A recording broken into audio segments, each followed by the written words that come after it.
All right, I'm too close already. You're way too close. Wait, like this is too close. Bro, I'm sorry. I apologize. Also, I mean, you're handsome, but hold too on. close. No, I'm not. You know what? No, you're fine. I got my hat over there. I was gonna throw on, and I forgot. Oh, you got a drink too? I have a drink. It's just I coffee. It's coffee. I got it. You do you. You don't have to wear a hat. You can be close. You can do whatever you want. Just want to be pretty. I mean, your hair looks great.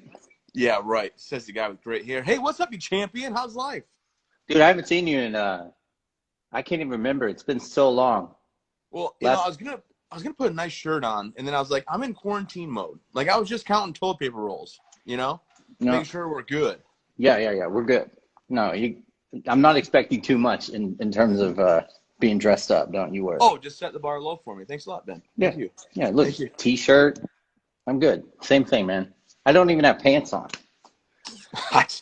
I don't wear pants ever, so I get right. So it's just too hot. I mean, well, how you been, man? The last 3 years, the last 3 years has been a blur. Like I've never worked harder in my life, and probably the same for you. And it's just been so busy, man. I honestly regret just not seeing you enough. It sucks. Well, I appreciate that. No, I should probably check in more too. So, it's been crazy. I tell you what, as a motivational speaker, the times right now of the day are not good for me. I was gonna say, as far as like speaking events, right? You can't gather in large places and do your thing. Yeah, but you can still be motivational, and that's why you're here, right? Well, I'm doing the best I can. I just had a video Mike Rowe even shared, so that was pretty cool. He shared it today, so that worked out. Big time. But no, man, I'm just kind of chilling out in my basement. Kelsey's upstairs. You know, we have a lot of time to catch up with the kids, and which is good. But Disney Plus, I just showed Chloe the movie Blank Check, so they're watching that right now. Yeah. And have you remember that? You never? I don't know what that is. You never seen the movie Blank Check when you were younger? Is it old? Gets a check. Yeah, the kid gets a check and it's a blank check. See, when I was younger, it was a long time ago. A lot longer than when you were younger. Oh, well, it could have been during my baseball career. I don't know, and it never was let out. I don't know. I don't know, buddy. But either way, how's life treating you? Pretty good. It's good, man. I mean, I think my reaction to this is when I get more time. We have less. The kids with the kids baseball there's no baseball obviously, so our lives are a lot less hectic and just running to things. And when I get more time, I'm just gonna work more. It hasn't been a lot of like laying low, but there's a relaxation to it too. But I'm also just I got employees and I'm worried about them, and I'm just gonna work. My reaction's to work harder. And they're all doing the same thing. So I think like what a lot of people are doing, so, but, it's just trying to stay calm and do what we do. Right. So, hey, can you, there might be like 2 people on here that don't know who you are and what your story is. And I don't want to do it for you, and I know that you get asked so many times what's your story, and you've told it a million times, and I even hate to make you do it, but like, the short story is that you're a U.S. injured veteran. Well, first of all, you're an amazingly funny guy. First and foremost, you're a comedian. Second, you're one of only 5 people that have survived being a quadruple amputee. Oh, yeah. And I'll let you tell people what that is. But I definitely want to get back to what we can learn from you in terms of attitude, in terms of toughness about the situation. Maybe a little bit. I want to get a little, Not that one. Nice. That one. Yeah, definitely that one. Yeah, that one. Definitely that one. Okay, good. I had a different one. I had a different Warstic hat sitting next to me. I just couldn't reach it. I like that one. But the problem is I wore That's the best-selling hat, actually. No, I know, but look at the crease. I wore it so much, I sweat in it. I'm sorry. Okay. It's okay. I got a fat head. It looks amazing. Do I look all right? It looks perfect. All right, so I got my creeper hook on. How this all started, to be honest, it's a love story. My parents fell in love and got married, and then they had my sister. God, wait. Fast forward. Okay. Then I was in high school, and I was really good at sports. And I went to college to play football. And you were a baseball catcher for our baseball team. You were a baseball catcher, right? Yep. Yeah. And then I chose to play football at a small college, and then that didn't work out because I didn't like school, I found out. Who knew? I was only going to college to play, sports. And I decided to move back home with my parents, and then the military came about. I went on my I went and talked to my recruiter. I signed up to go in the Army, went to the 82nd Airborne Division, and then I shot off to deployment and came back, got married, went on another deployment, came back, bought a house, had a little girl who just read my hat down to me. Yep. And then my third deployment, I didn't have to go, actually. And sometimes people don't know that. My third deployment, I had orders taking me to Fort Hood, Your third deployment, you didn't have to go. No, I had orders taking me to Fort Hood and out of Texas there. And I thought it wasn't fair that my guys had to go, so I was going to go. And I canceled my orders of Fort Hood. My wife understood the brotherhood and calling. And she, signed up. So I went overseas. And my 6-month-old little girl was at home, my wife in our new house that we just bought, and I happened to step on a bomb or put my backpack down on a bomb a month and a half into my deployment. And the result of that was my bag dropped on a bomb. The bomb went off, took my right arm, right leg off automatically. They never found those pieces of me. And my left leg is blown out pretty bad where you can imagine your left ankle bone was dangling and touching my left thigh. So it was like muscle and tendon holding it, but that was it. Yeah. And then my left arm was blown out. And I got my hook on, but my left arm was blown out at the wrist right here. Right. And I still had to use my thumb and index and middle finger. And I hit the ground, rolled over, saw the aftermath. My medic, Dan Basin, ran up to me, and I said, "Don't worry about me, Doc. You're not going to save me." In my head, I kept seeing the movie Saving Private Ryan because, like, the medic gets shot in the stomach, right? And he's like, "I don't want to die." And he's like, starts yelling for his mom. And I always told myself that would never be me. Not that that's like, I don't, if that happens in battle and stuff, like I get begging for your life, but it just wasn't going to be how I was going out. Right. So my medic came up to me. I told him, "Don't worry about it. You're not going to save me." He ignored that, put tourniquets on my right side of my body. My platoon sergeant got my left side of my body, and they got me within 20 seconds all tourniqueted up. And then from there, they got me on a helicopter to the hospital, and they had to medically sedate me because as I was coming into the operating room, I kept trying to sit up on the gurney. They're like pushing me down, and I was like, "Quit touching me, I'm fine, leave me alone." And what was that about? Well, is that just?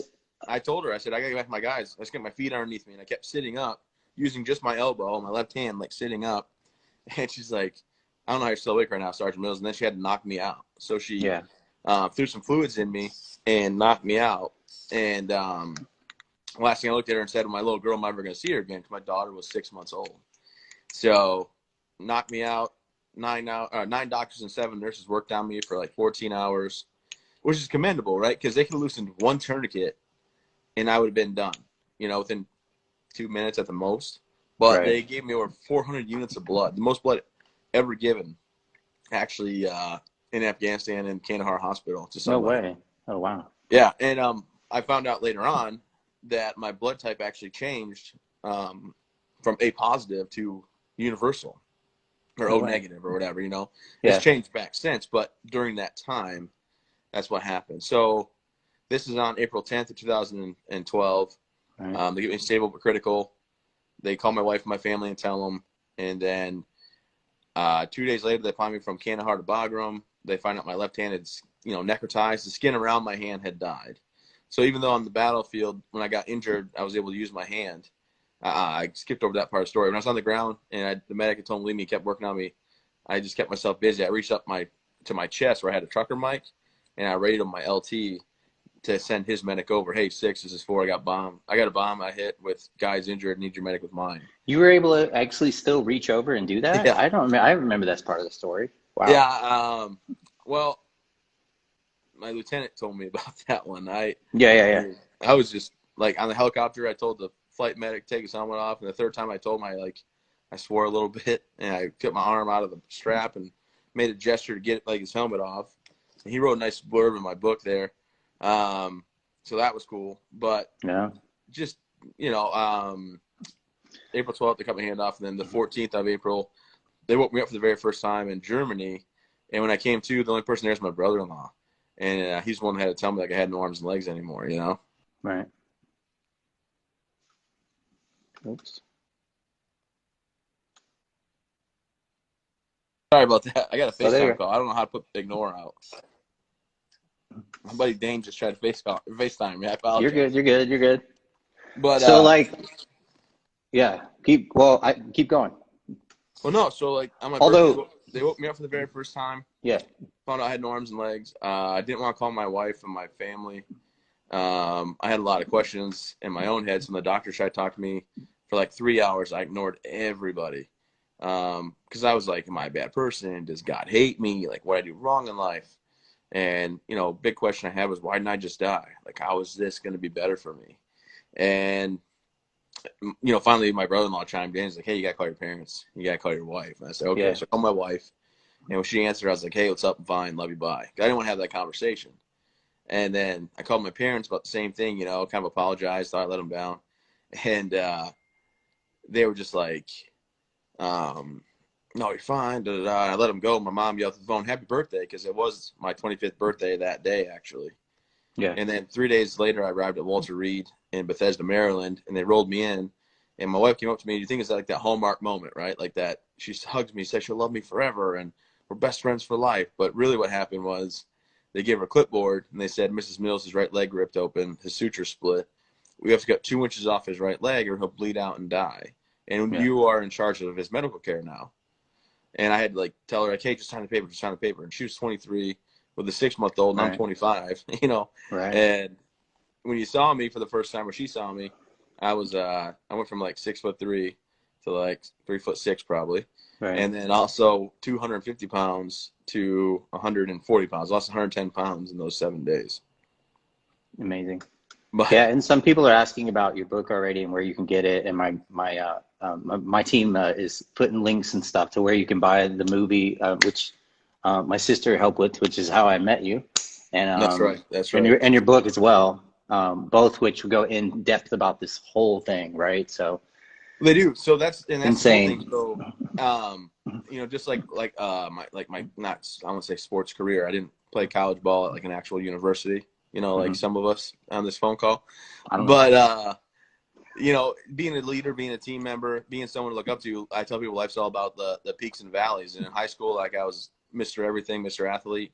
Yeah. Then I went to college, and I found out that as a freshman in college, I was nobody. And then I went to the military, and then I built up my military career. Then I got injured.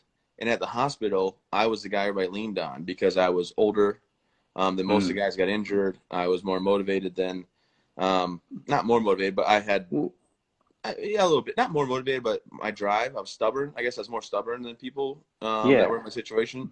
And because I had a guy come visit me, so I got blown up, made it to Walter Reed, had to go through a coma that they put me in to medically sedate me for 5 days with ketamine, which is a crazy drug.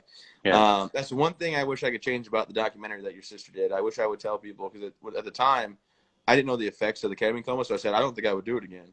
Looking back now, going on 8 years with no pain, no medication, it was definitely the right move, you know, but when I came to, a guy walked in my room, and he was like, hey, man, welcome to the club. And I'm like, I don't want to be in your club. I don't want to be in your club.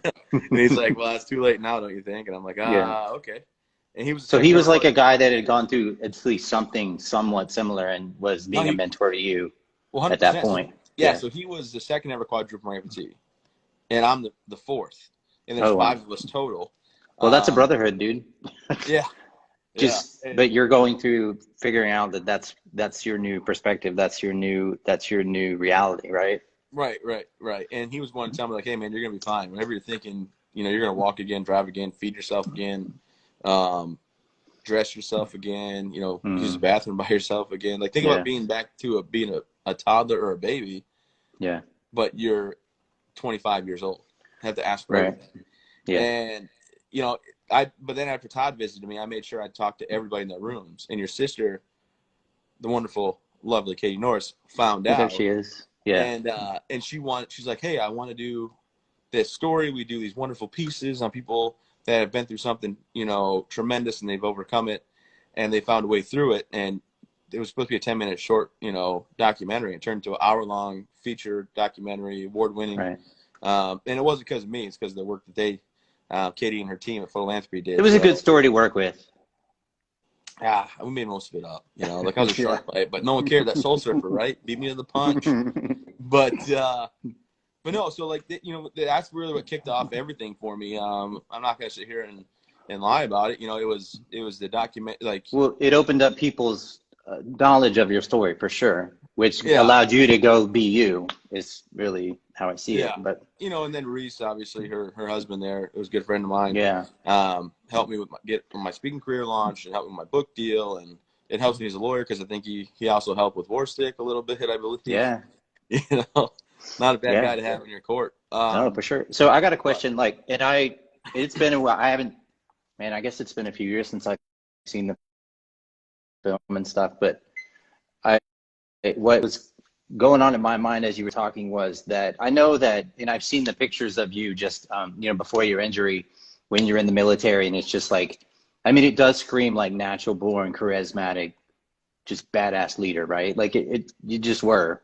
And that was really like, you had become you at that point. And then it seemed like after your injury, you had to rediscover that, but it seemed like it was almost other people started you just naturally exude that, and people forced you to go be that guy again. And that's what helped you get back to that. It was just in you to be that leader, and those people were looking to you like, I know that guy can lead me, and that's really the calling, right? Was it? And I'm just kind of guessing, but absolutely. You tell me.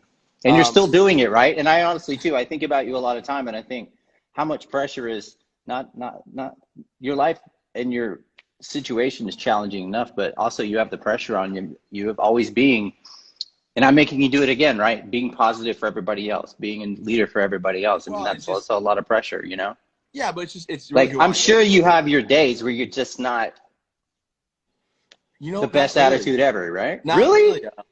Yeah, people ask me that. Yeah, I don't like to sugarcoat it. I'm not trying to lie and have this false, sense of who I am. But at the end of the day, when I break it down, it is what it is, right? I can't change it.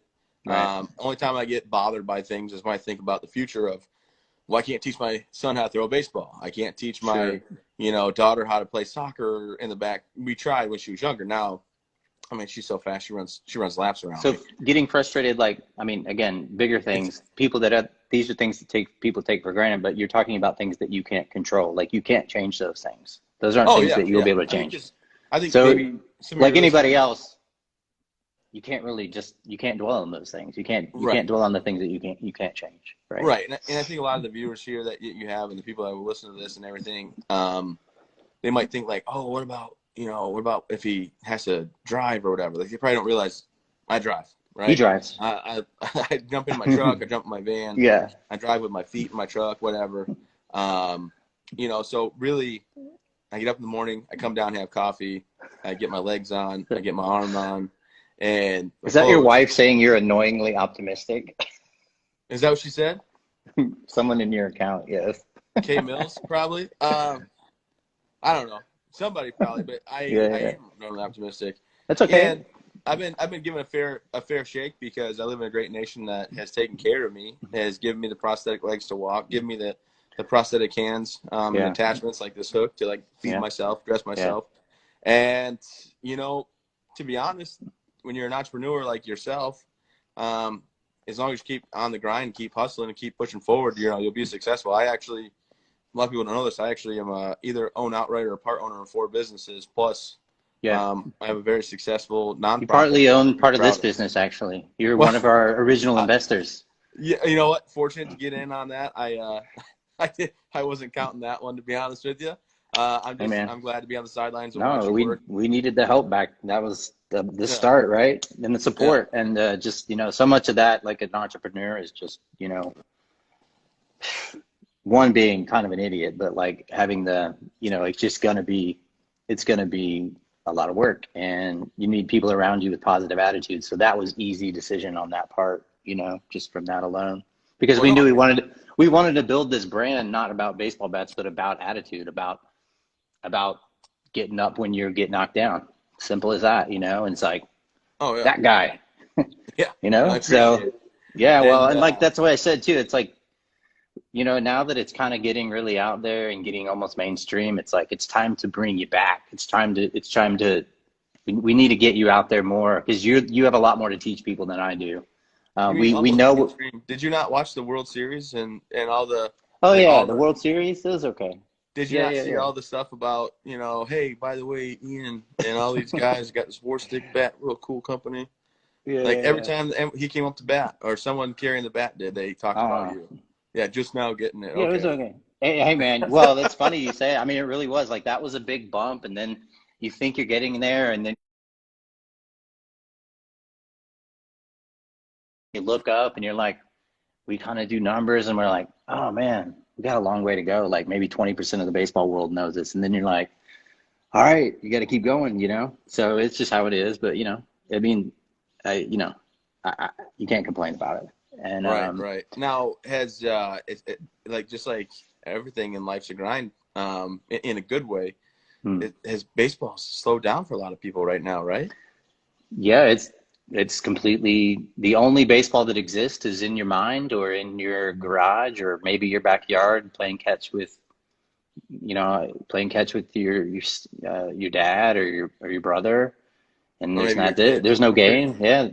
Yeah. There's no game. There's no games. There's no nothing. So yeah, that's what we've been doing these chats about with, we've had Ian on, we've had other major league players. We've had Texas Rangers manager Chloe, Woody. sorry, Chloe, you just can't show that bat. That's not a bat you can show on the camera, I don't think. She was going to walk over here with a special bat, and I was like, oh, no.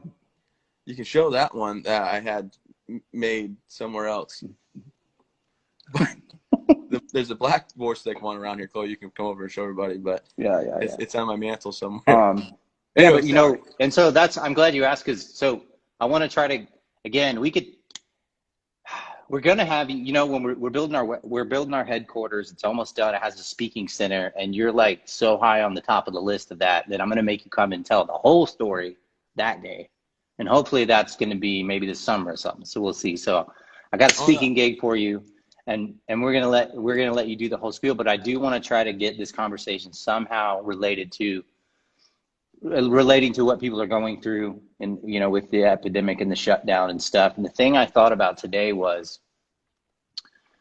kind of, there is a very, recollecting what you went through, there's definitely, I think to a much smaller extent, there's a similarity to what you went through. And that was, you woke back up and your reality had changed and you didn't like it. Obviously you wouldn't want that. Nobody wants this to be happening, but the reality is we have, we can go through it or we can complain about it. But at least with this, to be honest, you still have something else. I mean, there's so much about this for people that's going to go back to normal. I mean, probably the world won't be quite the same, but it's not going to be as drastic as what you went through in terms of how it's going to change your life and your situation and how you have to deal with challenges in the future. So, I mean, I guess that's at the end of the day, kind of what's your perspective on that at being you and what everybody's going through and how their attitude is about this. I mean, I do think people are, I don't know. I think people are having a generally good attitude and going, okay, look, we just, it's washed over and they're like, hey, we got to do what we got to do right now. We got to get through this and it's going to be tough. But like, how do you relate to that going through what you went through? Well, I mean, it's a little bit different because when I woke up, like arms, legs gone, couldn't move. And when we wake up in the morning, we're with our families. Fortunately, we're, able to see that there's a light at the end of the tunnel. We watch the news. We try to, cut all the politics out of it and just see what the real story is. But at the end of the day, I mean, you got to always hope for a brighter future. And I think that's where it relates to me. I mean, I woke up in my hospital bed and I used to hope and wish and pray and close my eyes and wish this never happened. How do I go back in time? How do I make it felt like a bad dream? That feeling. Like, exactly. And I think a lot of people feel that right now, that whole, like, they wake up and it's like, I think, no, it's real. Yeah. And so you had, about two, it was different stages of my acceptance of what happened, but about 2 weeks in, I finally was just like, you know what, I can't dwell on the past. I just got to reminisce. I had 25 great years with just one bad day at work. But I think that's what people right now are doing. They're sitting there thinking about like, well, we can't really change the fact that we're shut down from work or my company's not doing this or I'm not able to go to work and get this kind of paycheck. But, we always look to the hope of the future and what the future will bring. One of my businesses that I own is a marina and a lodge for 170 boat slips on the lake and 40 cabins and cottages and rooms that we rent out. Yeah. Well, the summer's not looking too promising with all the new stuff. So kind of is what it is, but you got to just find a way to get through it. And then another thing that life lesson wise that I tell every crowd I talk to and everything like that is, you can't always control your situation, but you can always control your attitude. And I think that hopefully resonates with people right now with the situation we find ourselves in, because I tell people I wake up in the morning and my arm's off, my legs are off, I'm in my bed. I got to, jump in my wheelchair. I got to get my arm off of the charger and put it on and then go downstairs. And like, that's the situation that I live in, right? And I don't go downstairs. I have an elevator in my house. That's what that door behind me is. And I'm not fancy. Just Gary Sinise Foundation puts elevators in houses to help out. They get them donated by wonderful people. But to get back to my point of, this is the situation that we're in. You can be miserable about it, or like you said in the very beginning, you can decide you're going to just do something about it, have a positive attitude. My wife has got, she had the kids washing walls today, and everything is spotless in my house. Not that it's like dirty ever, but like, it's overly spotless. And then I'm having a lot more time on emails and setting things up, and because your life is usually pretty hectic, running around, traveling all the time. I do about 130 days on the road a year. Speaking wise, you're a road warrior. Yeah, well, I do what I can. I'm not the same as you. I'm not in my. That's different. I'm kind of a dirt bag. That's different, like a road dirt bag. That's a little different. But you're going to important events and speaking to people. So. Well, But yeah, that's stressful. That gets tiresome. So there's a break from that is a positive thing in a way, Yeah, but, except the eating habits. While I'm sitting at home, I gotta tell myself I'm just bored. I'm not hungry. So okay, so let's get real specific. What are you struggling with? Are you struggling with that right now? I know that, I don't know that we've talked about this, but it's easier for you to gain weight than other people because I like Philly cheesesteaks and cheesecake, and not that. But working out is obviously more of a challenge, but it's just it's more of a challenge. Harder. It's hard to work out. I don't use as much energy. That's what it is. You don't use as much, so you're not burning as much energy as us. So that's kind of the general thing, right? I get what you're saying there, Ben. As you normal people. It's just science. And I love science. It's just simple science.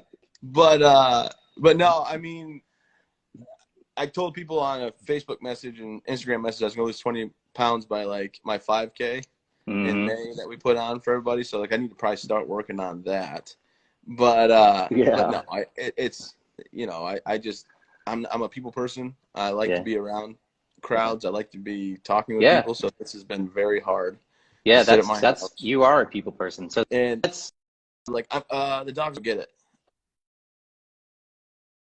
So the dogs need medication. I'm gonna go get it. I'm like, my wife's like, don't talk to nobody. I'm like, but I gotta go. And she let me out of the house because she's like, if you get sick and you get the kid sick, I'm gonna beat you. And I'm like, this is where we're opposite, right? Like I am recluse. I am in my work life really is about the same. I work from home anyway. I'm in the studio. I'm by myself. A little Skype here, a little FaceTime there. But you need the people. I do. You need the people. It's I was actually one of my business partners in an insurance company that I'm a small part on. And he was sitting here in this very room actually yesterday, and he's the same as me. And he goes, I'm going insane. And I said, yeah, you gotta be careful because I love being around my family. I love wrestling my son and my daughter. I love hanging out. But he's like, oh no, I know. I got young kids. I get it. But I just need to be around people, Yeah. So it is what it is though. I don't understand it, but I know that I can't relate, but I get it. Yeah. I get that other people have this problem, but it's different, right? Extrovert, introvert, whatever. Yeah. But I do all right, with people. I like being around them. You do well with people. Really well. If I shake hands, what's it matter? Look at this. Check that out. That didn't hurt. My creepy old hook. But I only got the hook on because it's easier to grab stuff with. Yep. But I don't know if I'm getting off topic here, and I apologize. But the 2 life lessons that I always impart on anybody I speak to, crowd or podcast or whatever, and I don't know if they fit, is don't dwell on the past, just reminisce. And you can't always control your situation, but boy, you can always control your attitude.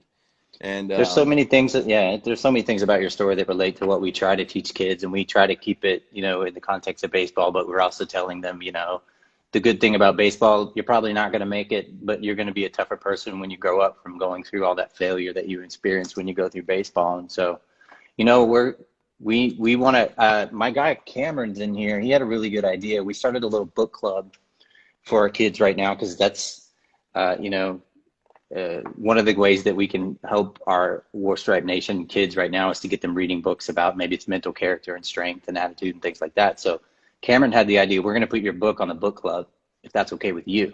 Oh, 100%. That's fine with and me. Then maybe in a couple of weeks we could have a little Q&A, and kids could come ask you the questions. That might be kind of cool. You know, not that I don't want kids to read, but if you got Audible, I can read you a bedtime story, because I'm the narrator of my book. So if you wanted to hear this voice, nice, reading you the book, I'm here for you. I feel like you would tell me jokes right before I fell asleep and then wake me back up. I'm not gonna lie. Well, do what I can. Yeah. But yeah. No, the book's been doing well. The documentary, obviously, huge success. Your sister and John and the whole entire team knocked out of the park. So, you know, that's on Fox Nation right now. Not political or anything. Documentary. I don't even know what's Fox. I don't even know what that is. What's that? Is that a? That's cute. Anyway, so. And then, you know, we have the foundation where we bring up combat and service-connected injured veterans that have been through physical injury. Speaking of the foundation and the facility, I mean, does it have to be closed down right now? Well, luckily, this is kind of our geared up to the summer, so it normally is closed down. We had to cancel 1 week in April as of right now. Okay. We have some new programs going on for, like, post-traumatic stress. We call it post-traumatic growth. Yeah. And it's an 18-month course, but the first week is at our facility. So that's a new program we just brought in. And another recalibrate program, which is exciting. We're going to transition right now with executive directors. The one we just had, actually her last day was today. She's phenomenal. Moving to Dallas, actually. So it's exciting. I'm happy for her. And now we're, you know, the foundation's moving a different direction, and she's going to do wonderful, amazing things. But it's, you know, it's funny. We started it at a kitchen table in Dallas, or Frisco, whatever, and Kelsey and I donated $5,000 to send care packages overseas. You know, Reese did all the work up on it, and me, Kelsey, and Craig and Reese were all there. And then fast forward now, from that time to today, we're, you know, a multi-million-dollar foundation. The property we have is all renovated and fixed up. It's $2.5 million renovations. It's amazing. And all because people care and support, you know, what we want to do and help these families out that have been through something so super cool, so tragic or so, like, life-changing. And we show them how to do things adaptively and tell them, don't live life on the sidelines. You know, never give up, never quit, which is the slogan I live by. And also be active in your society and in your family, you know. So that's TravisMillsFoundation.org. If anybody wants to, like, check out what we got going on up there in the great state of Maine where I live. And let me tell you something. Maine is wonderful if you like winter. Right. Yes. Maine. I don't think I've ever been there, man. I need to get up there and see that place too. Oh, come on up. Come on up. We'll go on my boat. I got to slow it down. So I guess, you know, in parting, because again, you're dangerous. I talked to you for 13 hours and I want to do a series. So we're going to start to shut this down. But, like, you know, I do think your story is so much about gratitude for me. Like, just like you have an amazing ability to appreciate what you do have.